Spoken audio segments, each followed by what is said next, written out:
రోడ్కి దగ్గరలో మనకు నాగారం మున్సిపాలిటీ పరిధిలో సూపర్ బిల్డింగ్స్ వచ్చినాయి. 3 హౌసెస్ ఉన్నాయి. ఒకటి ఈస్ట్ ఫేస్, ఇది ఈస్ట్ ఫేస్, అది north east corner house. So north east corner house వచ్చేసి 1,40,40,00,000 చెప్తున్నారు. ఇది 1,20,00,000. ఇది కూడా 1,20,00,000 ఉంది. సో మంచి వెల్ డెవలప్డ్ సొసైటీ కాలనీ ఇది. సో మీకు కావాలనుకుంటే మన నెంబర్కి వాట్సాప్ చేయండి. సో ఇక్కడ వచ్చేసి మీకు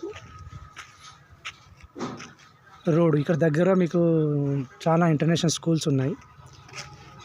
సో మీకు కరెంట్ ఫెసిలిటీ అయినా, డ్రైనేజ్ అయినా, అండర్ గ్రౌండ్ డ్రైనేజ్ అయినా అన్నీ బాగున్నాయి. పెద్ద వాటర్ ట్యాంక్ కూడా ఏర్పడ్డది ఇక్కడ. So super construction, red brick వాడిర్రు. సో బోర్ కూడా 400 feet వరకు వేసారు. సో ఇది వచ్చేసి నీకు సౌత్ రోడ్ వస్తుంది, ప్లస్ ఈస్ట్ రోడ్ వస్తుంది.